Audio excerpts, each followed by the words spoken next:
بسم اللہ الرحمن الرحیم۔ السلام علیکم۔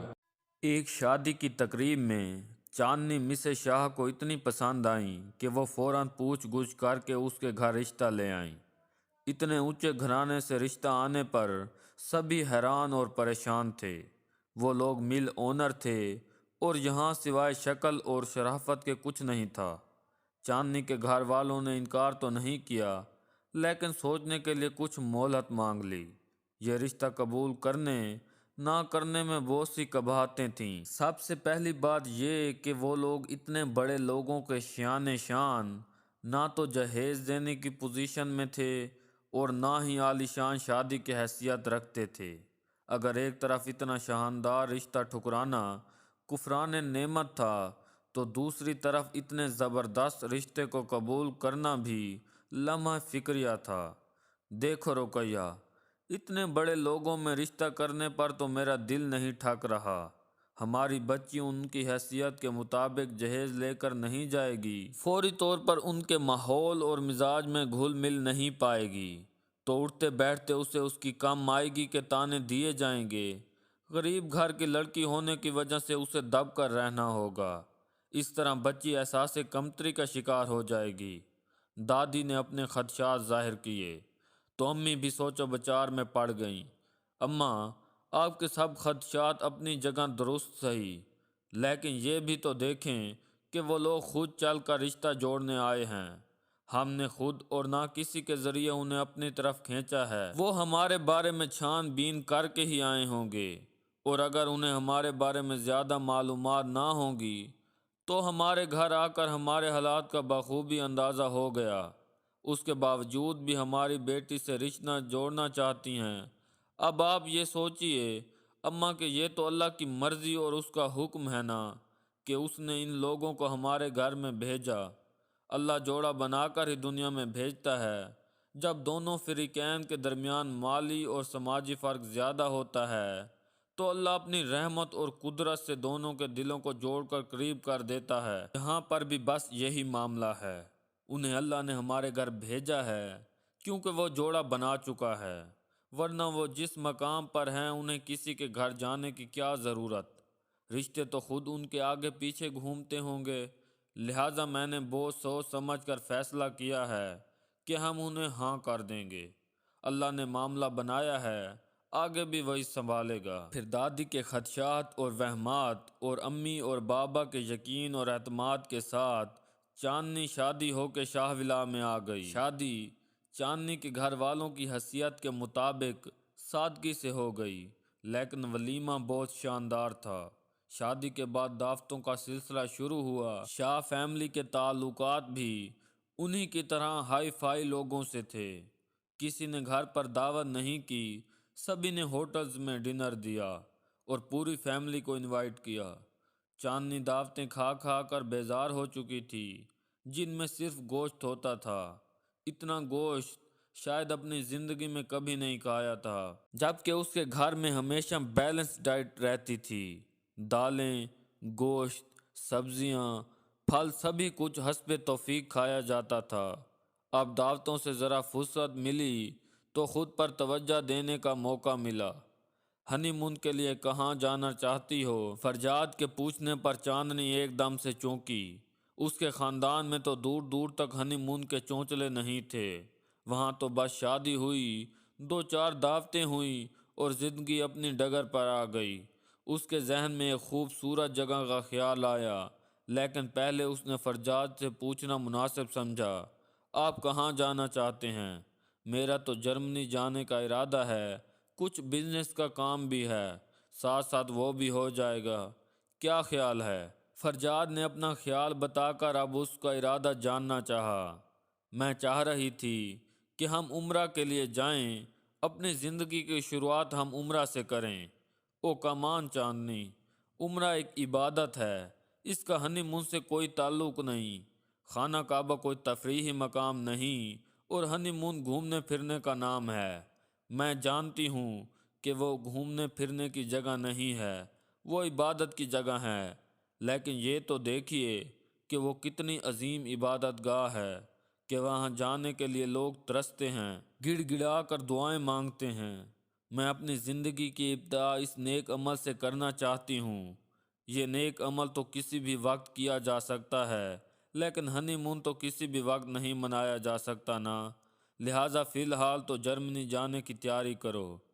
فرجاد اپنی رائے اس پر مسلط کرتا ہوا کمرے سے نکل گیا اور چاندنی اس کی پشت تکتی رہ گئی۔ کتنا دور تھا وہ اپنے دین سے اور مذہب سے۔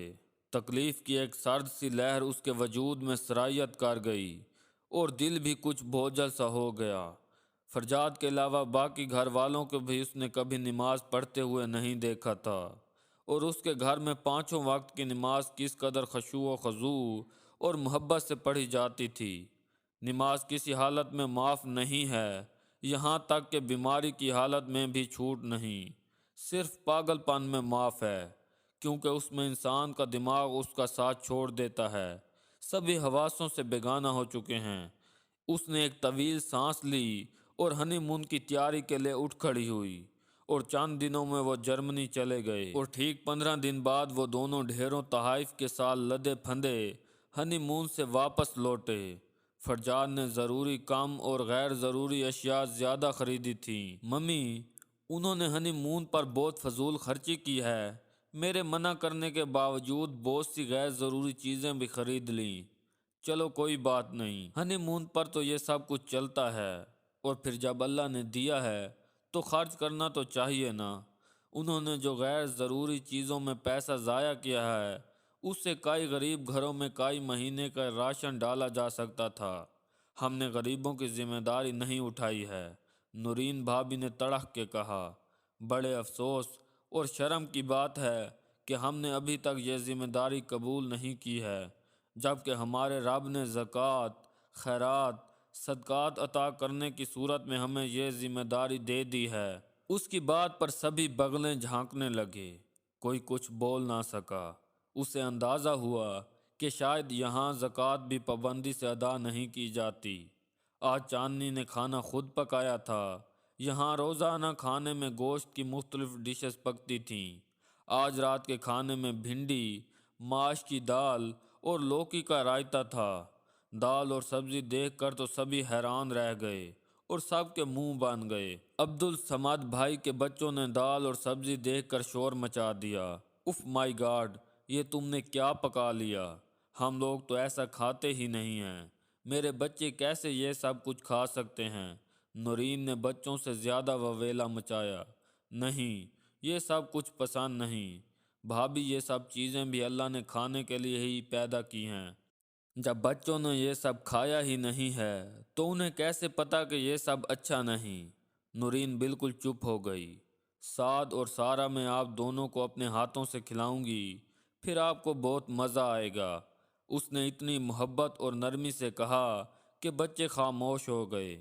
اس نے ایک پلیٹ میں دال اور بھنڈی نکال لیا اور دوسرے میں رائتہ، سلاد اور خوبانی کی چٹنی نکالی۔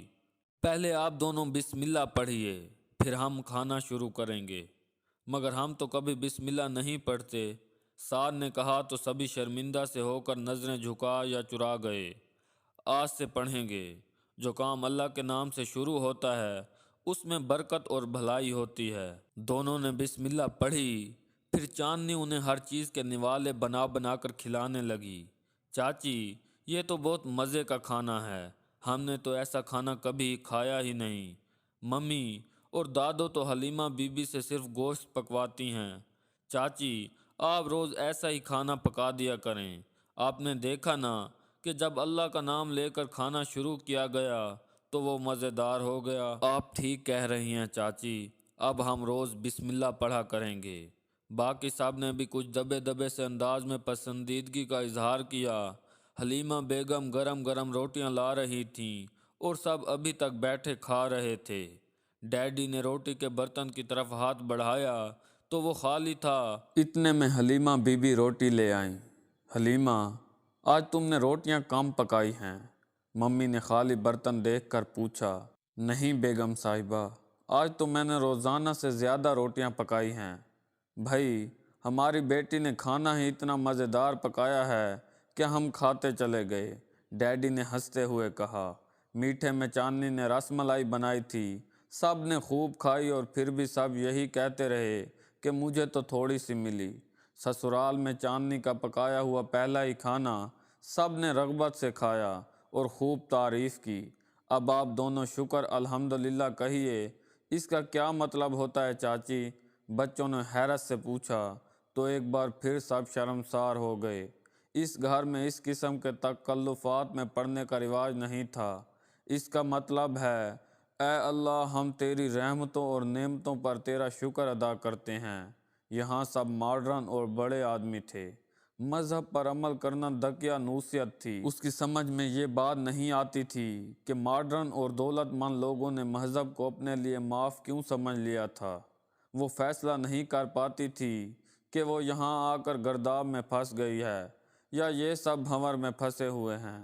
اس گھر کے مرد جمعہ کی نماز بھی نہیں پڑھتے تھے، اس لیے ان کے اولادوں میں بھی یہ عادت نہیں تھی۔ یہاں آئے دن پکنک پارٹی اور ہائی ٹی کے پروگرام بنتے رہتے تھے۔ تفریحات کے لیے ملکی اور غیر ملکی دورے ہوتے رہتے تھے۔ ابھی تک کسی کو حج اور عمرہ کا خیال نہیں آیا تھا۔ دنیا کی چکوچوند نے ان کی آنکھیں چندھا دی تھیں۔ دنیا میں اس قدر غرق تھے کہ دین کی کشتی میں سوار ہونے کا خیال ہی نہیں آتا تھا۔ آج چھٹی تھی اور وہ سب ٹی وی لاؤنج میں بیٹھے ٹی وی دیکھ رہے تھے۔ شام کی چائے پر چاندنی نے شامی کباب اور چنے کی دال کا حلوہ پکایا تھا۔ میں نے آپ دونوں کے مولوی صاحب کو ابھی تک نہیں دیکھا۔ آپ دونوں کون سے سپارے پڑھ رہے ہیں؟ چاچی ہمارے مولوی صاحب نہیں آتے۔ کیوں؟ یہ سن کر کچھ زیادہ حیرت نہیں ہوئی۔ اسے شک تو ہو گیا تھا، آج حقیقت کھل کر سامنے آ گئی۔ کیونکہ ہم قرآن شریف نہیں پڑھتے، بچوں نے معصومیت سے جواب دیا۔ فرجاد، آپ کسی مولانا کا فوری بندوبست کریں تاکہ بچے قرآن پڑھنا شروع کریں۔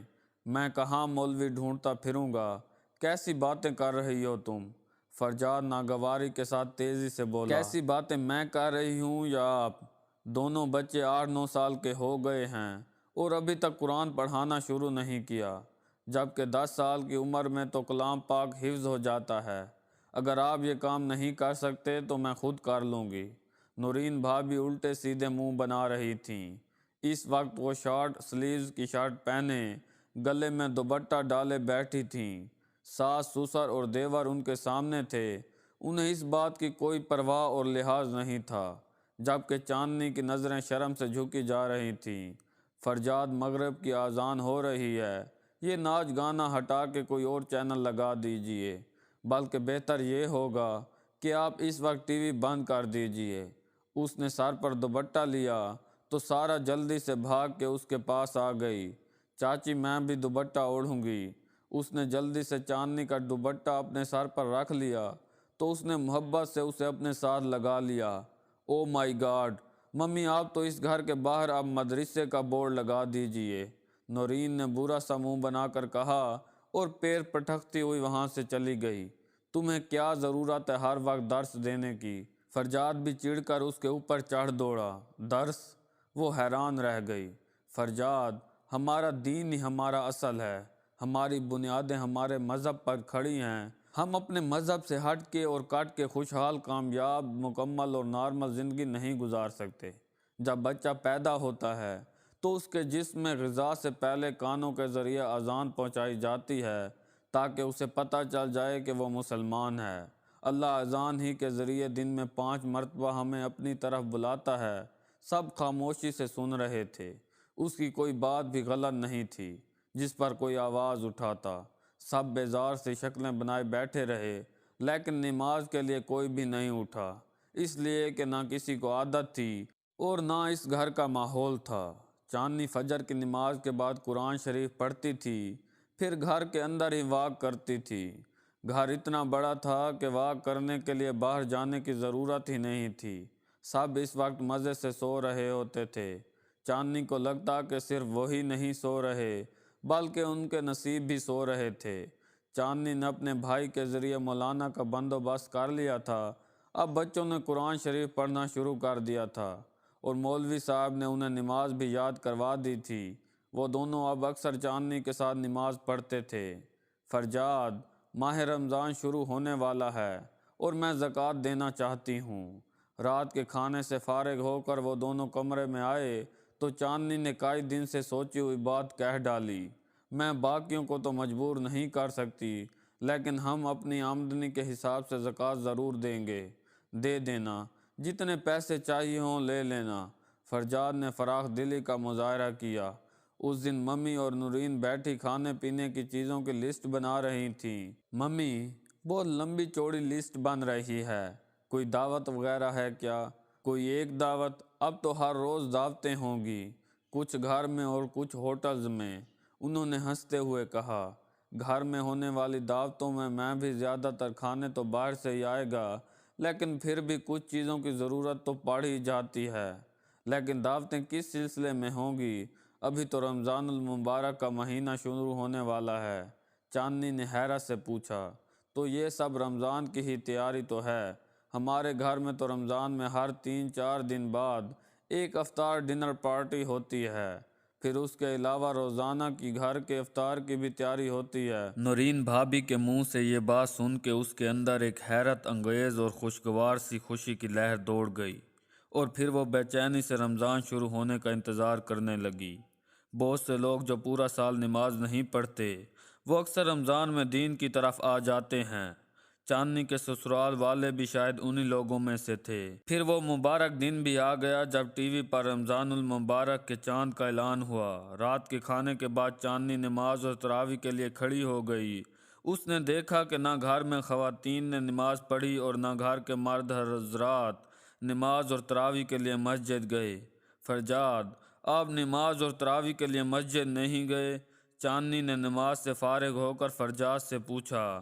لیکن میں نے تو کبھی تراویح نہیں پڑھی، فرجاد نے اسے بتایا۔ جیسے یہ بہت اچھا کام ہے، ضروری تو نہیں ہے کہ کوئی اچھا کام کبھی نہ کیا ہو تو آئندہ بھی نہ کیا جائے۔ آپ اللہ سے توبہ کر کے آج سے نماز اور تراویح شروع کر دیجئے۔ ابھی تو میں نہیں جا رہا، پورا مہینہ پڑا ہے، پڑھ لیں گے تراویح، اور اس سال نہ صحیح تو اگلے سال صحیح۔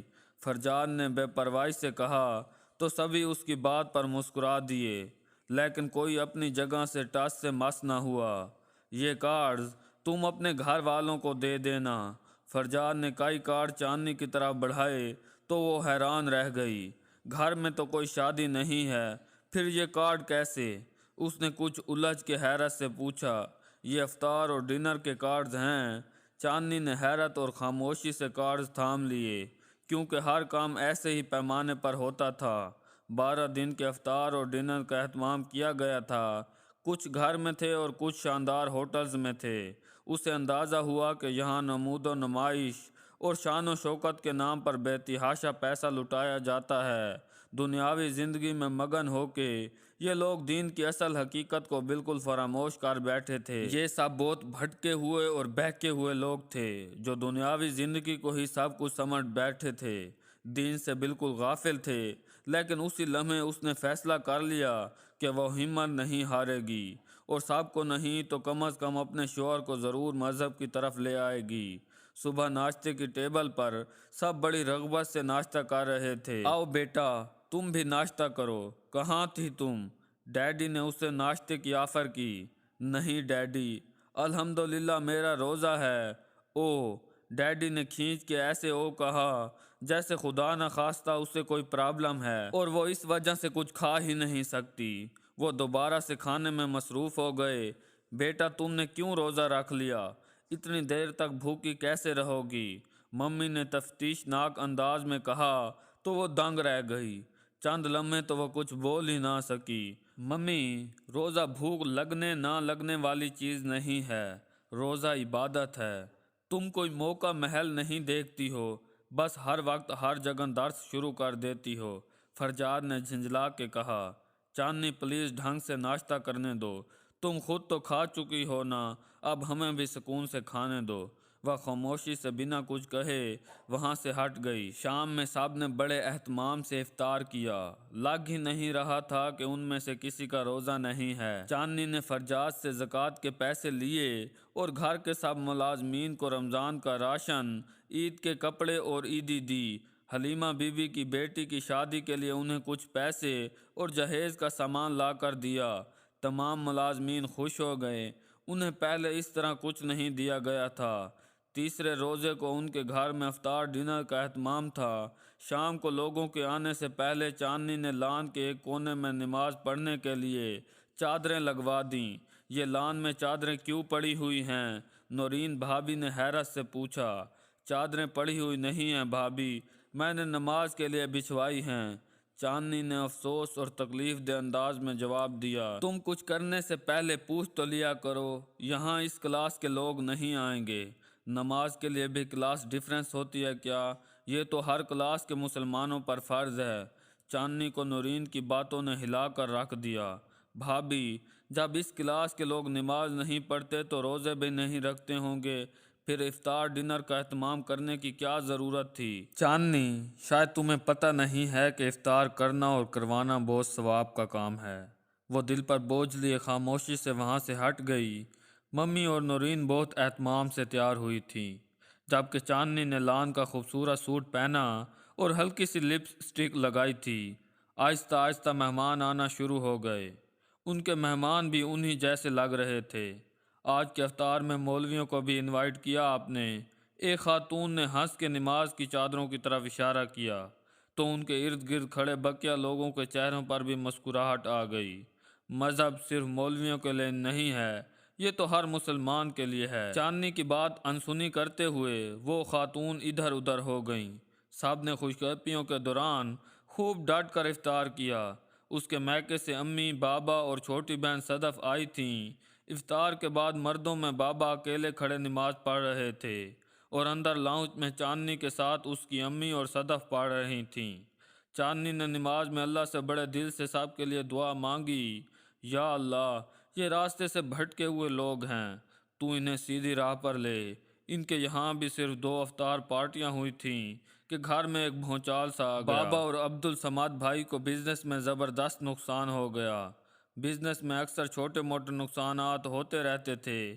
کاروبار اتنا وسیع اور دولت اتنی زیادہ تھی کہ یہ لوگ ایسے نقصانات کی پرواہ بھی نہیں کرتے تھے، لیکن یہ بہت بھاری نقصان تھا۔ بابا کو ہارٹ اٹیک ہو گیا اور عبدالصمد بھائی کا بی پی شوٹ کر گیا، دونوں ہاسپٹلائز ہو گئے۔ گھر پر ایک سوگواری کی سی کیفیت چھا گئی۔ چاندنی نے زکوٰۃ دی، شاید اسی لیے اللہ نے ان پر کرم کیا۔ ایک تو کاروباری گھاٹا، اوپر سے گھر کے 2 مرد اسپتال میں تھے۔ ممی اور نورین بھابھی تو بالکل نچڑ کر رہ گئیں۔ چاندنی ہر لمحہ انہیں تسلیاں دیتی رہتیں۔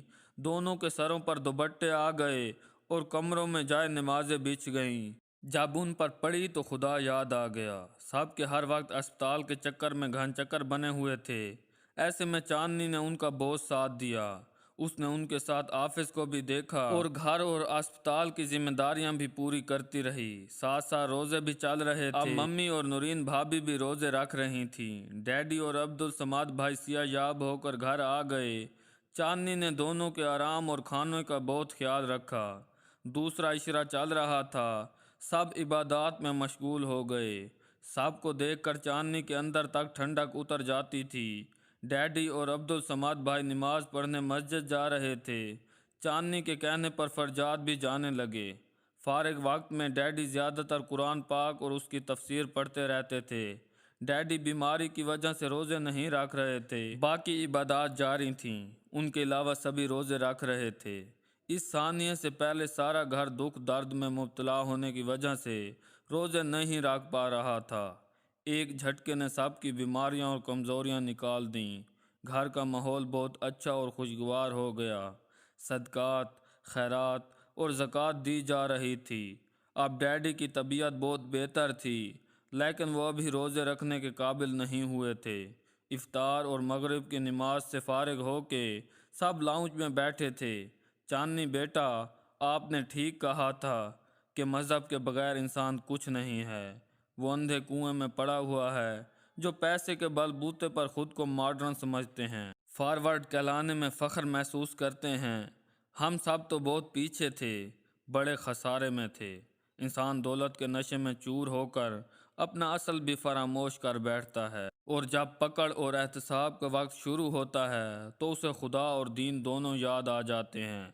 جب ہم پر پڑتی ہے تو ہم اللہ سے رجوع کرتے ہیں، ورنہ تو ہمیں اپنے رب کی دی ہوئی نعمتوں پر اس کا شکر ادا کرنے کا خیال تک نہیں آتا۔